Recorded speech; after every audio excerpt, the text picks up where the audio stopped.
A Syrian soldier surveys the ruins of a scientific research facility after U.S., British, and French military strikes on April 14, 2018. AP photo, Hassan Ammar. Thank you for signing up. For more from The Nation, check out our latest issue. For the second time in just over a year, President Donald J. Trump has launched an illegal and unnecessary airstrike against the government of Syria for a crime it may very well not have committed. Ad policy. The joint U.S.-French-British strike on 3 alleged chemical weapons facilities in the vicinity of Damascus and Homs were carried out, according to U.S. Secretary of Defense James Mattis, in order to defend vital American interests. The airstrikes, carried out in the absence of congressional authorization or UN Security Council mandate, come almost a week after a chemical weapons attack in the city of Douma, which killed 70.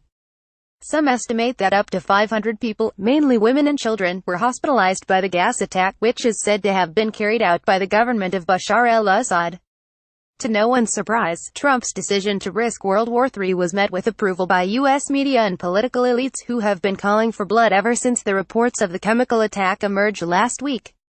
The Washington Post editorial board was of the opinion that chemical attacks should be answered with cruise missiles. Senate Minority Leader Chuck Schumer deemed the pinpointed, limited action an appropriate response. The president of the New America Foundation, Anne-Marie Slaughter, tweeted that she believes that the United States, the United Kingdom, and France did the right thing by striking Syria. The Brookings Institution's Martin Indyk gave President Trump 3 cheers for enforcing the line against Syrian chemical weapons use. Yet even the New York Times was moved to express concern that the new strikes posed the risk of drawing the United States more deeply into a conflict in which Russia and Iran have more invested than ever in keeping Mr. Assad in power. The airstrikes are but the latest in a long line of U.S. interventions in the Syrian civil war.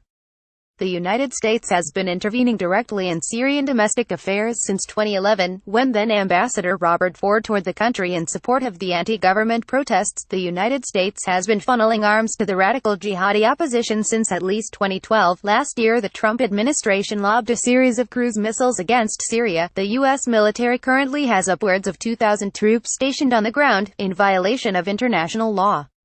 With these latest strikes, the administration is putting the United States on the wrong side of international law and is running the risk of a hot war with Russia and Iran over a chemical weapons attack about which we still have little evidence. Is it possible that Assad is behind the chemical weapons attack? Of course. But there are several things to bear in mind, beginning with the fact that, as recently as February, Secretary Mattis admitted that the United States had no evidence that Assad was behind the alleged chemical attack in April of last year.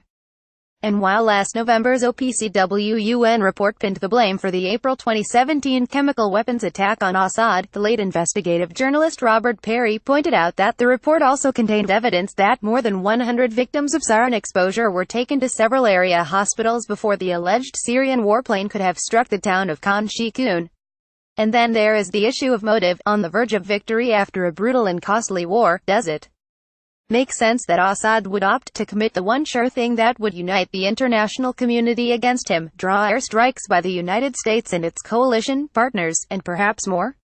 This of course doesn't rule out Assad, but it does raise some uncomfortable questions for those cheering yet another illegal U.S. military attack against a country that has been under attack for the past 7 years by the same forces that attacked us on 9/11. Meanwhile, only a few principled voices have come forward to denounce the reckless, illegal strikes. Congresswoman Pramila Jayapal condemned the airstrikes as not only unconstitutional, but also as possibly escalating a conflict that could send us into a war with multiple countries. Iraq War veteran and Hawaii Democrat Tulsi Gabbard expressed concern that military action in Syria could escalate into a war with Russia and Iran. How, asked Gabbard, does going to war with Russia over Syria serve the interests of the American people? California Representative Ro Khanna called Trump's strike on Syria unconstitutional, and observed that our call for regime change in 2011 made the crisis worse. Those who cheer this most recent intervention all too easily forget the lessons of Iraq and Libya. In so doing, they also denigrate international multilateral bodies that they so often claim to believe in. There is, after all, an international body charged with investigating such cases, the Organization for the Prohibition of Chemical Weapons.